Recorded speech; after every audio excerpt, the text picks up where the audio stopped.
जय हिंद दोस्तों, स्वागत है आप सभी का आपके अपने YouTube चैनल मैथ शिक्षा पर। आज हम लोग एक नया चैप्टर स्टार्ट करने वाले हैं। चैप्टर का नाम है ऊंचाई और दूरी, यानी कि हाइट एंड डिस्टेंस। यकीन मानिए दोस्तों, अगर आप इस चैप्टर को यहाँ से पढ़ लेते हैं तो आपको किसी भी प्रश्न में कोई दिक्कत नहीं जाएगी, 1% की भी दिक्कत नहीं जाने वाली है। बस कॉन्सेप्ट सीख लीजिए और सवालों की प्रैक्टिस कर लीजिए। तो वो कॉन्सेप्ट और सवालों की प्रैक्टिस हम यहाँ पर करवाने वाले हैं आपको। तो बस वीडियो में शुरू से लेकर अंत तक बने रहिएगा। और इस रेलवे बैच को जो लोग फॉलो कर रहे हैं वो अपने दोस्तों के साथ वीडियोस को शेयर करें ताकि ज़्यादा से ज़्यादा लोगों तक वीडियोस पहुंच पाएँ। ठीक है, आइए आज की क्लास को हम लोग शुरू करते हैं। प्रश्न करने से पहले इनके तौर तरीके समझेंगे और बड़ा ही आसान सा कॉन्सेप्ट है इसका। एक बार सीख लिए ना, मतलब आसान, इतना आसान है कि आप देखेंगे तो कहेंगे कि हाँ सच में आसान है ये। और ये चैप्टर आपको अच्छे से बनने लगेगा। जिनको भी डर लगता होगा इस चैप्टर से ना, वो डर आज भागने वाला है। तो बस देखते जाइए वीडियो को। हम लोग शुरू करते हैं यहाँ पर कॉन्सेप्ट सीखना।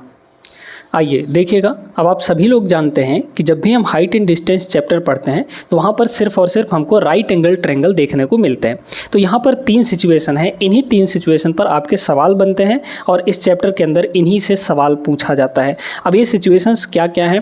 पहला है हमारे पास एक राइट एंगल ट्रायंगल, जहाँ पर बड़े ध्यान से समझते जाइए दोस्तों, बहुत आसान तरीका बता देंगे आपको। ठीक है, आप जानते हैं कि एक एंगल 90 डिग्री फिक्स होता है। हर एक राइट एंगल में एक ट्रायंगल 90 डिग्री होता है ना, एक एंगल 90 डिग्री होता है। अब यहाँ पर अगर ये आपका 30 डिग्री है, ठीक है, तो एक कॉम्बिनेशन बनेगा 30 डिग्री और 60 डिग्री का। अगर ये 30 डिग्री है तो ये आपका पक्का है कि 60 डिग्री का होगा। क्यों होगा? क्योंकि ये एंगल अगर 90 डिग्री का है तो बाकी दोनों एंगल मिलाकर 90 होने चाहिए, तभी तो टोटल 180 होगा। ठीक है, तो एक सिचुएशन ये बन गया। दूसरा सिचुएशन ये है कि यहाँ पर अगर ये एंगल 45 है, ये एंगल कितना है? 45 डिग्री है, तो ये वाला एंगल भी 45 ही होगा, क्योंकि 45 90 होना चाहिए, है ना।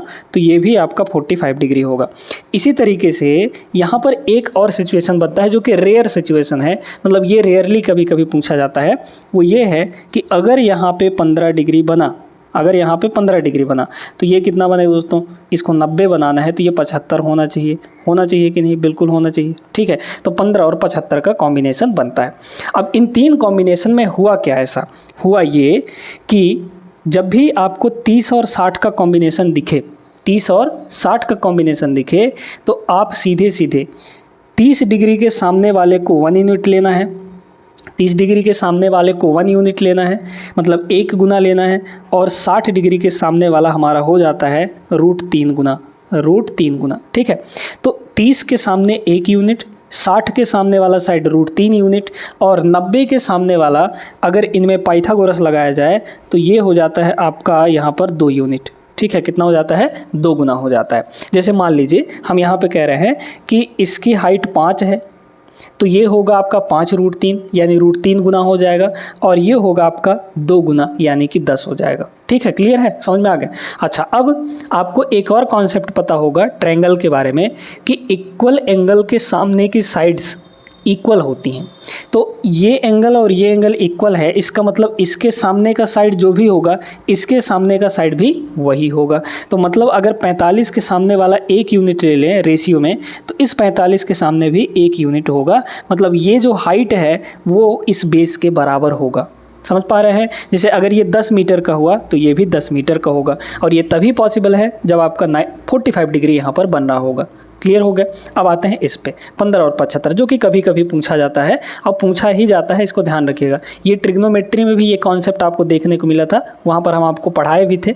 जो लोग ट्रिग्नोमेट्री की क्लास नहीं किए हैं वो लोग कर सकते हैं, प्लेलिस्ट बनाई गई है, लिंक आपको डिस्क्रिप्शन में मिल जाएगा, जरूर चेकआउट करिएगा। ठीक है, आइए देखिए, तो यहाँ पर 15 के सामने वाला जो होता है दोस्तों, इसको हम लोग ले लेते हैं √3 - 1 गुना, है ना, √3 - 1 यूनिट। और जो 75 के सामने है, 75 के सामने जो है इसको हम लोग लेते हैं √3 + 1 यूनिट, है ना। ये कितना हो जाता है? ये आपका हो जाता है √3 + 1 यूनिट। अब अगर ये √3 - 1 यूनिट है, ये 75 के सामने वाला √3 + 1 यूनिट है, तो 90 के सामने वाला क्या होगा, यानी हाइपोटेनस क्या होगा? तो ये हो जाता है आपका 2√2। ठीक है, कितना हो जाता है? 2√2। तो बस इतना ही है कॉन्सेप्ट। अगर ये चीज़ अच्छे से लगाना सीख गए किसी भी सवाल में, तो आप बिना किसी दिक्कत के सारे सवाल ट्रिग्नोमेट्री के, यहाँ पर ऊंचाई और दूरी के जितने भी सवाल हैं वो सारे सवाल आप लोग लगा लेंगे। समझ में आया होगा? इसका स्क्रीनशॉट ले लीजिए या फिर अपने नोटबुक में नोट कर लीजिए। अब आते हैं हम लोग सीधे सवालों पर। बस इतना ही कॉन्सेप्ट है, ठीक है। अब बाकी तो आप लोग जानते हैं tan 30 डिग्री क्या होता है, tan 60 डिग्री क्या होता है, tan 45 डिग्री क्या होता है, cot 45 क्या होता है, ये सारी चीज़ें आप लोग जानते हैं, तो इनकी कोई दिक्कत नहीं पड़ेगी, ठीक है ना। बाकी चलिए सवाल पे चलते हैं। पहला सवाल बेहतरीन सवाल देखिएगा। सवाल में क्या बोला है, बड़ा ही सिंपल सा सवाल है, आप डायरेक्ट इसको आंसर कर सकते हैं। जब एक खंभा की छाया की लंबाई उसकी ऊंचाई के बराबर होती है तो सूर्य का उन्नयन कोण कितना होगा। मतलब यहाँ पर अगर खंभे की ऊंचाई और जो छाया बन रहा है उसकी लंबाई बराबर है। जैसे ये हमारे पास एक खंभा हो गया, ठीक है, ये हमारे पास एक खंभा हो गया और इसकी जो छाया बन रही है वो भी इसी के बराबर ही बन रही है। तो जब ये दोनों बराबर होते हैं तो अब यहाँ पर पूछा जा रहा है सूर्य का उन्नयन कोण। अच्छा, उन्नयन कोण का मतलब पहले समझिए, ठीक है। यहाँ पर आपका सन होगा, यहाँ पर कहीं पर सन होगा। जब यहाँ पर सन होगा तभी तो इधर आपका छाया बनेगा, इस साइड में बनेगा, है ना। तो अब ये देखिए कि अगर हम लोग यहाँ से यहाँ तक देखें तो ये जो है ये आपका एंगल ऑफ एलिवेशन है दोस्तों, है ना। ये आपका क्या है, एंगल ऑफ एलिवेशन है यहाँ पर, ठीक है। ये जो बन रहा है सूर्य का उन्नयन कोण बन रहा है यहाँ पर जो बनेगा वो एंगल ऑफ एलिवेशन होगा। अब ये बताइए कि अगर ये और ये बराबर है, मतलब एक यूनिट है, तो अभी तो सिचुएशन हम आपको बताए हैं कि ये दोनों कब बराबर होंगे, जब ये एंगल बराबर होंगे। और ये एंगल कब बराबर होंगे, 45, है ना। तो 45 डिग्री पे आपका बेस और परपेंडिकुलर दोनों बराबर होता है। तो बेस और परपेंडिकुलर तब बराबर होगा जब आपका एंगल 45 डिग्री होगा। सूर्य का उन्नयन कोण एंगल ऑफ एलिवेशन 45 डिग्री। हाँ, एंगल ऑफ एलिवेशन और यहाँ पर एंगल ऑफ डिप्रेशन ये दोनों हमेशा बराबर होते हैं, ध्यान रखिएगा। जो अल्टरनेट एंगल का कॉन्सेप्ट लगता है ना, उससे ये बराबर हो जाते हैं। चाहे भले आपको उन्नयन कोण दिया हो या फिर अवनमन कोण दिया हो, वो दोनों बराबर ही होते हैं। हाँ, उनका मीनिंग अलग अलग है लेकिन होते बराबर हैं। क्लियर है ना। आगे चलें, आइए अगला सवाल देखते हैं, एकदम ज़बरदस्त, है ना। यदि एक खंभे की लंबाई 6√3 मीटर है और छाया की लंबाई 6 मीटर है तो सूर्य का उन्नयन कोण क्या होगा। सीधे सीधे बता सकते हैं 30 डिग्री होने वाला है। कैसे आएगा वो हम लोग देखते हैं, 60 डिग्री होने वाला है, ठीक ना। कैसे देखिएगा, मान लीजिए कि खंभे की लंबाई कितनी है, 6√3 मीटर है। तो खंभा यहाँ पर बना लेते हैं एक, है ना, ये खंभा हो गया। अब यहाँ पर छाया की लंबाई 6 मीटर है, मतलब इससे थोड़ा सा छोटा होगा, ठीक है। तो यहाँ पे हो गया हमारा खंभे की यहाँ पे छाया, ठीक है। अब यहाँ पर ये देखिए, ये अगर हम एंगल ऑफ एलिवेशन बनाने की कोशिश करें, ठीक ना, एंगल ऑफ एलिवेशन, तो एंगल ऑफ एलिवेशन कहाँ पे बनेगा, सूर्य का उन्नयन कोण यहाँ पे बनेगा। ये बताइए ये कितना है, ये है आपका 6√3 के बराबर, 6√3 मीटर है। और ये आपका कितना है, 6 मीटर के बराबर, है ना। तो अब यहाँ पे tan थीटा भी लगा सकते हैं, cot थीटा भी लगा सकते हैं, आपकी मर्जी है, ठीक है। tan थीटा भी लगा सकते हैं, cot थीटा भी लगा सकते हैं। तो लगाइए tan थीटा लगाइए, tan थीटा लगाना ज़्यादा आसान है। तो tan यहाँ पर, ठीक है, tan थीटा, है ना, tan थीटा कितना हो जाएगा बताइए। तो tan थीटा क्या होता है, परपेंडिकुलर बाय बेस। तो थीटा के सामने वाला क्या है, परपेंडिकुलर, यानी 6√3, है ना, 6√3। इतना झंझट नहीं करना पड़ेगा, एक और तरीका बताएंगे हम आपको। डिवाइड में क्या होगा, बेस यानी कि 6। तो 6 से 6 कट गया, आपका आ गया √3। और tan किस डिग्री पे आपका वैल्यू √3 देता है। तो आप कहेंगे कि tan 60 की वैल्यू √3 होती है, यानी थीटा के जगह पर कितना होना चाहिए, 60 डिग्री। तो यहाँ पे एंगल ऑफ एलिवेशन कितना होगा, 60 डिग्री हो जाएगा। अब इसको ऐसे नहीं करना है, थोड़ा सोचिए, जो चीज़ें हम आपको बताए थे शुरू में उससे आप थोड़ा सोचिए। ये है दोस्तों 6, ये है 6√3, मतलब इसका जस्ट √3 गुना है। तो अगर इसका और इसका रेशियो लिया जाए, मतलब 6√3 और यहाँ पर 6 का रेशियो लिया जाए तो ये रेशियो बनेगा 1, 6 कम 6 और ये बनेगा √3। तो मतलब ये 1 यूनिट है, ये √3 यूनिट है। तो हम आपको बताए थे कि 1 यूनिट 30 डिग्री के सामने वाला होता है और √3 यूनिट 60 डिग्री के सामने वाला होता है। तो ये अगर √3 है तो इसका मतलब ये 60 डिग्री होगा, ये वाला कितना हो जाएगा आपका 60 डिग्री होगा। और ये 1 यूनिट है तो इसका मतलब यहाँ पर आपका क्या होगा, 30 डिग्री बनेगा। समझ में आया ना। तो ऐसे डायरेक्ट आप कर सकते हैं बिल्कुल बिना किसी दिक्कत के। तो सीधे सीधे ये 60 डिग्री आ गया, ऑप्शन नंबर 20 का करेक्ट आंसर हो जाएगा, है ना। आगे चलते हैं अगले सवाल पर। आइए देखिए अगला सवाल। अब इसमें भी है बढ़िया, ये भी है ना। इसमें क्या बोला, एक पेड़ की लंबाई और उसकी छाया का जो अनुपात है वो 1:1/√3 दिया है, सूर्य का उन्नयन कोण क्या होगा। पेड़ की लंबाई और उसकी छाया यानी शैडो, ठीक है। तो पेड़ का लेंथ हम लोग यहाँ पर लेते हैं, पेड़ का लेंथ यानी पी मान लेते हैं यहाँ पे, है ना। पेड़ का लेंथ पी लिख लेते हैं और उसका शैडो यानी कि छाया, ठीक है, यानी यस लिख लेते हैं। इनका जो रेशियो दिया गया है वो दिया गया है 1:1/√3। अगर इस रेशियो को हम थोड़ा सा सिंपल करना चाहें तो क्या होगा, √3 को इधर ला के मल्टीप्लाई कर देंगे, यानी ये हो गया आपका √3 और इधर बचा 1। समझ में आया। तो पेड़ की लंबाई √3 यूनिट और छाया की लंबाई 1 यूनिट है। अब आप बता सकते हैं क्या कितना होगा सूर्य का उन्नयन कोण। बिल्कुल वही वाला तरीका आपको यहाँ पर लगा देना है दोस्तों। देखेगा यहाँ पे क्या हो जाएगा, यहाँ पे पेड़ की लंबाई कितनी है √3 यूनिट, मतलब ये हो गया √3 यूनिट, ठीक है। और ये हमारा हो गया उसके छाया की लंबाई। तो यहाँ से बस ऐसे ऐसे ऐसे जोड़ दीजिए, ठीक ना, ऐसे जोड़ दिए बस। तो यहाँ पर कितना होगा, अगर ये कह रहा है यहाँ पे एंगल कितना है, थीटा है ना, एंगल कितना है, थीटा है, सूर्य का उन्नयन कोण। समझ में आया। तो अब बताइए यहाँ पे पेड़ की जो लंबाई है वो कितनी है, √3 यूनिट है, तो यहाँ पे है √3 यूनिट और यहाँ पे छाया जो बन रही है वो 1 यूनिट बन रही है। तो अब तो आपको साफ साफ दिख रहा है ना। 1 यूनिट किसके सामने वाला होता है, 30 डिग्री के सामने वाला, 30 डिग्री के सामने वाला, सेम वही सिचुएशन बन गया। और √3 यूनिट किसके बराबर होता है, 60 डिग्री के सामने वाला, यानी थीटा की वैल्यू यहाँ पर कितनी होने वाली है, 60 डिग्री। तो सूर्य का उन्नयन कोण 60 डिग्री होगा, बाकी कुछ नहीं होगा। बस इसको थोड़ा सिंप्लीफाई करना था, ऐसे नहीं बन पाएगा ये, है ना। तो option number C is the right answer यहाँ पर। आगे बढ़िए अगले सवाल पर। अब ये जो सवाल है दोस्तों सेम सवाल है, हमने करवा रखा है इसको, है ना।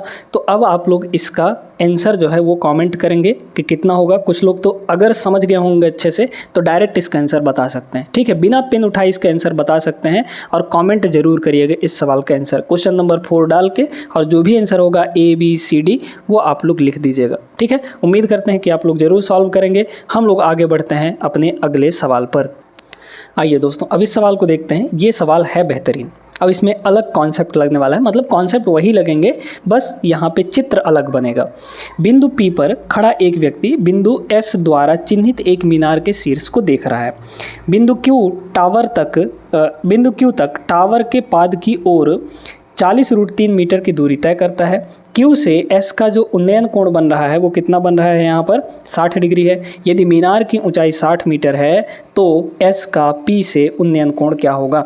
बढ़िया सवाल है। पहले ग्राउंड बनाइए जहाँ पर मीनार खड़ा हो सकता है, ठीक है। तो ग्राउंड बना लेते हैं हम लोग यहाँ पर, है ना, कुछ इस टाइप से ये हमारा ग्राउंड हो गया, ठीक ना। अब इस ग्राउंड में पॉइंट P पर एक व्यक्ति खड़ा है, तो यहाँ पर पॉइंट P मान लीजिए, यहाँ पर एक व्यक्ति खड़ा है, ये पॉइंट P है। अब वो क्या कर रहा है कि मीनार के शीर्ष को, जो कि पॉइंट S है, उसको देख रहा है ना। तो मीनार फिर से बना लेते हैं, मीनार यहाँ पर बना लेते हैं, तो ये हो जाएगा हमारा मीनार, है ना। और इस मीनार के शीर्ष को देख रहा है, मीनार के शीर्ष को देख रहा है, तो यहाँ से जब देखेगा तो एक कोण बनाएगा, तो कोण यहाँ पर बना लेते हैं, ठीक है, कुछ इस टाइप से, है ना। ये कोण बन गया हमारा। अब कह रहा है कि वह बिंदु Q तक टावर के पाद की ओर, मतलब टावर के पैर की ओर, निचले हिस्से की ओर 40√3 मीटर की दूरी तय करता है और Q से S का उन्नयन कोण बनाता है। मतलब पॉइंट P से वो इधर की तरफ आता है, कहाँ तक, पॉइंट Q तक, मतलब यहाँ तक आता है, पॉइंट Q तक यहाँ तक आता है। तब उसका S पॉइंट से, ये S पॉइंट है आपका, S पॉइंट से जो उन्नयन कोण बन रहा है, मतलब ये वो हमको निकालना है। और ये चल कितना रहा है यहाँ से यहाँ तक, ये 40√3 मीटर इधर आता है। तो मतलब ये जो डिस्टेंस है वो आपका 40√3 मीटर के बराबर है। क्लियर है। अच्छा, यहाँ पे जो कोण बन रहा है, यहाँ पे बोला है ना S का उन्नयन कोण, Q से S का उन्नयन कोण कितना है, 60 डिग्री के बराबर है। समझ में आया। अच्छा, अब आइए सॉल्व करते हैं। यहाँ पर एक चीज़ और दिया है कि मीनार की ऊंचाई 60 मीटर दे रखी है ना, तो ये आपका कितना हो जाएगा, 60 हो जाएगा। अब एक चीज़ बताइए दोस्तों कि यहाँ पर ये अगर 60 है, अगर छोटे वाले ट्रायंगल इस वाले में देखें, इसको हम A मान लेते हैं, इस वाले में देखें अगर, तो ये अगर 60 है तो ये एंगल कितना होगा, ये एंगल आपका 30 डिग्री हो जाएगा कि नहीं, है ना। पूरा एंगल नहीं, मतलब ये सिर्फ इतना 30 डिग्री होगा। अब आपको पता है कि अगर 30 डिग्री के सामने 1 यूनिट होगा तो 60 डिग्री के सामने √3 यूनिट होगा। तो 60 डिग्री के सामने √3 यूनिट, 60 डिग्री के सामने कितना होगा, √3 यूनिट। और इसी √3 यूनिट की जगह पर क्या दे रखा है, 60 मीटर दे रहा है, एक्चुअल वैल्यू है ना, 60 मीटर दे रखा है। तो ये बताइए यहाँ पर कि इसकी वैल्यू कितनी हो जाएगी, 1 यूनिट है चूँकि है, तो 1 यूनिट की वैल्यू निकाल लीजिए यहाँ से, तो कितना आ जाएगा, ये आ जाएगा 60 डिवाइड बाई √3, इतना मीटर आ गया, है ना। तो इसकी जो A से Q तक लंबाई है वो कितनी आ गई, 60 डिवाइड बाई √3 मीटर आ गया। अब आपको क्या चाहिए, ये वाला एंगल चाहिए दोस्तों, ये वाला क्या चाहिए, एंगल चाहिए, ठीक है। तो आप सीधे सीधे क्या करिए ना, इसको थीटा मान लीजिए, इसको क्या करिए, थीटा मान लीजिए। अब बड़े वाले में देखिए, बड़े वाले ट्रायंगल में देखिए, तो tan थीटा निकाल लीजिए। तो बड़े वाले में tan थीटा कितना हो जाएगा, लंब यानी कि AS कितना है, 60 मीटर है, दे ही रखा है, डिवाइड बाई, अब ये टोटल लंबाई होगा। तो टोटल लंबाई क्या होगा, Q से P तक तो आपको 40√3 दिया है, और A से Q तक आपको 1 यूनिट दिया गया है, और 1 यूनिट की वैल्यू कितनी है, 60 डिवाइड बाई √3। तो इन दोनों को हम जोड़ेंगे तो हमको पूरा टोटल डिस्टेंस मिल जाएगा। तो A से Q तक कितना है, 60 बाई √3, तो यहाँ पर हो गया 60 बाई √3, ठीक है। और प्लस यहाँ से यहाँ तक कितना है, ये है 40√3, है ना, कितना है, 40√3 के बराबर। अब इसको सॉल्व तो करना है और तो कुछ करना नहीं है ना, तो कर दीजिए। ऊपर और नीचे दोनों में हम √3 से मल्टीप्लाई कर देते हैं तो हमारा काम आसान हो जाएगा।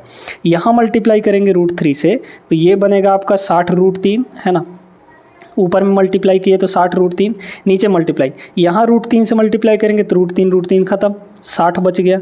अब प्लस यहाँ √3 से मल्टीप्लाई करेंगे तो √3 पहले से है, तो √3 इंटू √3 कितना हो गया, 3 हो गया, और 3 का 40 से मल्टीप्लाई 120 हो जाएगा, ठीक है। ये कितना हो गया, 120 हो गया।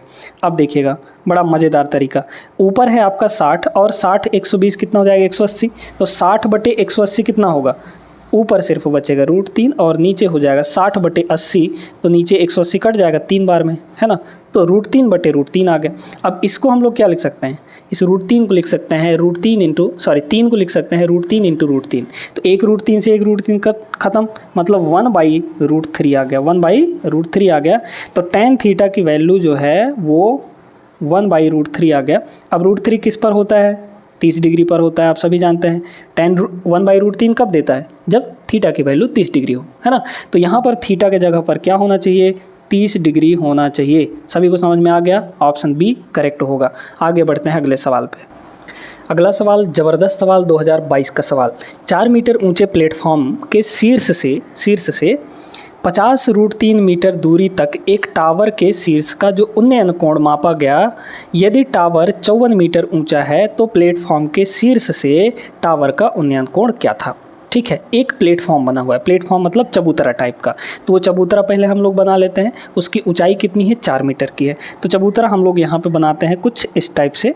ये हमारा हो गया, यहाँ पर इसको सीधे लाइन से बना दीजिए, ये आपका चबूतरा हो गया, ठीक ना। यहाँ पर ये यहाँ से यहाँ, ठीक ना। ये इसकी ऊंचाई कितनी है, यहाँ पर इसकी ऊंचाई है दोस्तों 4 मीटर का। इसकी ऊंचाई कितनी है, यहाँ पर 4 मीटर की है। तो ये आपका 4 मीटर का दिया गया है, यहाँ पर ये 4 मीटर का है। साथ में बोला गया इसके शीर्ष से, मतलब यहाँ से 50√3 मीटर दूर, यहाँ से यहाँ तक एक टावर खड़ा हुआ है।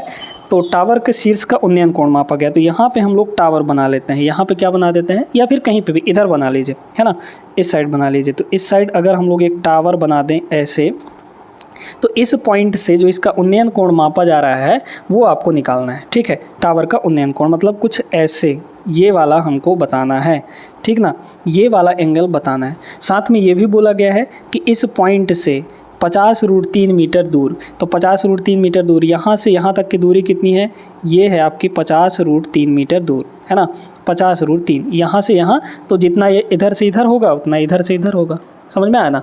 अच्छा, अब क्या बोला कि आपको ये एंगल बताना है। ठीक है, ये एंगल बताना है। साथ में ये भी बोला है यदि टावर यहाँ पर कितना दिया गया है, 54 मीटर ऊंचा दिया गया है। तो 54 मीटर मतलब ये टोटल आपको दिया गया है 54 मीटर ऊंचा। ठीक है, तो टोटल आपको 54 मीटर ऊंचा यहाँ पर देखने को क्या मिलेगा, यहाँ पर टावर की ऊंचाई टोटल, है ना। तो ये टोटल आपका 54 मीटर ऊंचा है। ठीक है, अब ये बताइए कि अगर यहाँ से यहाँ तक ये 4 मीटर है तो और टोटल 54 मीटर है, तो इसका मतलब ये कितना होगा, ये आपका 50 मीटर हो जाएगा। ठीक है, सिर्फ इतने की लंबाई, यहाँ से यहाँ तक की लंबाई आपकी 50 मीटर हो जाएगी। क्या पूछा है? थीटा पूछा है ना, तो बस आपका हो गया। ये बताइए दोस्तों कि ये 50 है, ये 50√3 है, मतलब ये जितना है उसका √3 गुना यहाँ पर है। मतलब अगर ये एक यूनिट है तो ये आपका √3 यूनिट है, मतलब √3 गुना है। अगर ये 1 गुना है तो ये √3 गुना है।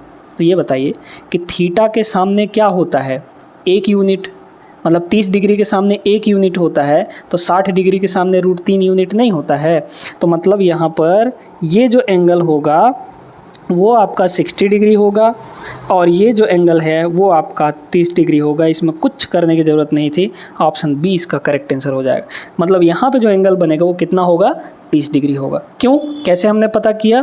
कि भाई हमको पता है कि अगर 30 डिग्री के सामने का 1 यूनिट है तो पक्का है कि 60 डिग्री के सामने √3 यूनिट होगा, यानी √3 गुना होगा। तो ये 50 है, ये 50√3 है, यानी जस्ट इसका √3 गुना है।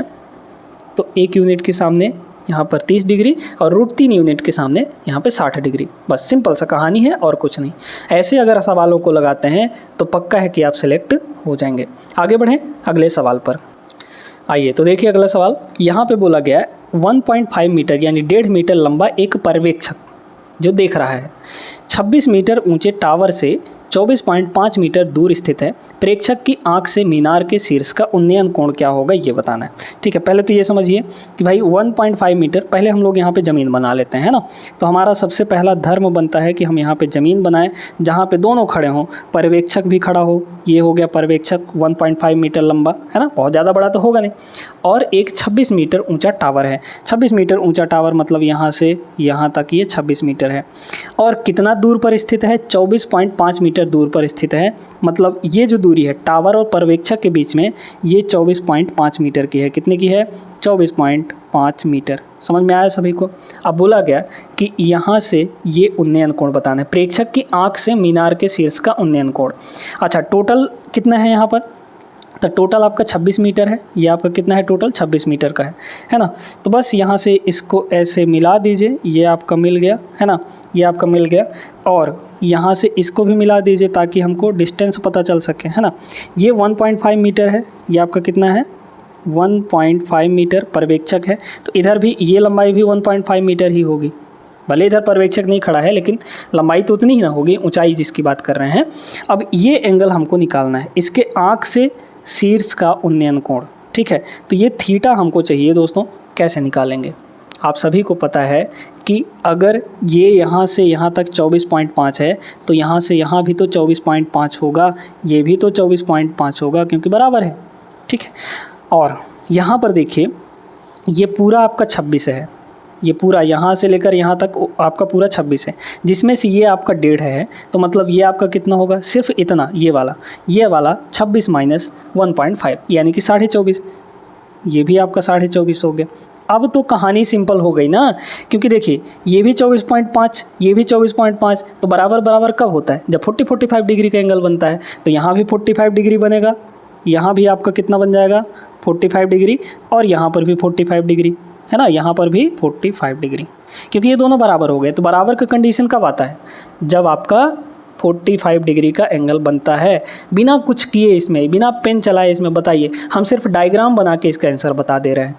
ऑप्शन सी करेक्ट होगा। कोई सॉल्व नहीं करना, कोई tan थीटा नहीं लगाना, कोई cot थीटा नहीं लगाना, बस देख कर आंसर बताइए। समझ में आ रहा है ना? तो वीडियो लाइक करते हुए चलिए कुछ एक सवालों को और हम लोग आगे करते हैं। चलिए अब इस सवाल को देखिए। ये सवाल थोड़ा सा अलग आया है। अलग कैसे आया है?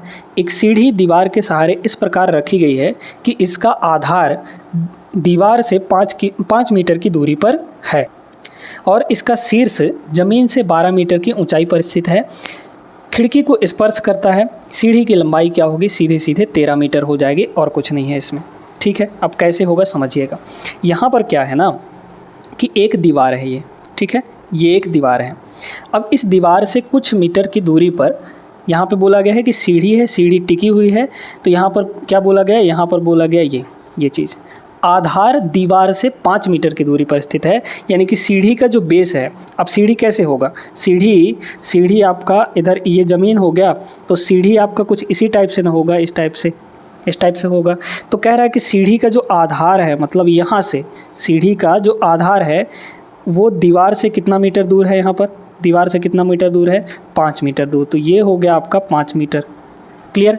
अच्छा, ये भी बोला कि जो सीढ़ी का शीर्ष है, मतलब यहाँ पर वो ज़मीन से कितना मीटर ऊंचा है, तो ये है आपका 12 मीटर ऊंचा, ये भी बता रखा है। अब ये 5 है, ये 12 है, तो ये कितना होगा, 13 होगा ना। आप लोग नहीं जानते हैं क्या, ये अगर 90 डिग्री है तो ये एक राइट एंगल ट्रायंगल बनाएगा, समकोण त्रिभुज बनाएगा। तो समकोण त्रिभुज में पाइथागोरियन ट्रिपलेट तो लगा ही सकते हैं। अब ट्रिपलेट क्या होता है, अगर ये 5 ये 12 तो ये 13 होगा।